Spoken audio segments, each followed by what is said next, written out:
ആഗോള അയ്യപ്പ സംഗമത്തിൽ സംസ്ഥാന സർക്കാർ നടത്തിയ സാമ്പത്തിക ക്രമക്കേടിൽ വിമർശനവുമായി കോൺഗ്രസ് നേതാവ് കെ മുരളീധരൻ. കിടന്നുറങ്ങാനാണോ അയ്യപ്പ സംഗമം നടത്തിയതെന്ന് കെ മുരളീധരൻ ചോദിച്ചു. അയ്യപ്പ സംഗമത്തോടെ ദേവസ്വത്തിന്റെ കാശും പോയി. മന്ത്രിമാർ നടത്തിയത് നഗ്നമായ നിയമലംഘനമാണെന്നും ദേവസ്വം മന്ത്രി വി എൻ വാസവൻ രാജിവെക്കുക തന്നെ ചെയ്യണമെന്നും അദ്ദേഹം ആവശ്യപ്പെട്ടു. കിടന്നുറങ്ങാനാണോ സംഗമം സംഘടിപ്പിച്ച്? എന്തിനാ കട്ടിലെന്തിനാ? അവിടെ സ്റ്റേജ് കെട്ടുന്നതിന് ഒരു കട്ടിലാണ് കൊണ്ടുവരുന്നത്.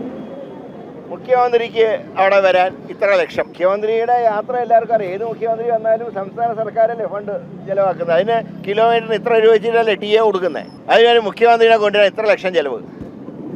അയ്യപ്പ സംഗമത്തിന് വരുന്ന ആൾക്കാർക്ക് താമസിക്കാൻ കുമരകം പോലുള്ള റെസ്റ്റോറൻറ്റുകളിൽ മറ്റേ വൻകിട ഹോട്ടലുകളിൽ 5 സ്റ്റാർ ഹോട്ടലുകളിൽ ലക്ഷങ്ങൾ മുടക്കി താമസം ബുക്ക് ചെയ്താരാ? State protocol officer. ഇപ്പം സംസ്ഥാന സർക്കാരെല്ലാം നടത്തിയെന്ന് പറയുമ്പോൾ പിന്നെ സ്റ്റേറ്റ് പ്രോട്ടോകോൾ ഓഫീസർക്ക് എന്ത് അടിസ്ഥാനത്തിൽ മുറി ബുക്ക് ചെയ്തു? അത് അദ്ദേഹം ചെയ്യാൻ പാടില്ല. ഇത്രയും നഗ്നമായ ലംഘനം നടന്നിട്ടാണ് ഒരു ഉളുപ്പും കൂടാതെ മുഖ്യമന്ത്രിയും മന്ത്രിമാരോട് നടക്കുന്നത്. ഞങ്ങൾ പറയുന്ന ഒറ്റ കാര്യമുള്ളൂ, വാസവൻ രാജിവെക്കണം. അതിൽ കുറഞ്ഞ ഒരു ഒത്തുതീർപ്പും ഞങ്ങൾ തയ്യാറല്ല.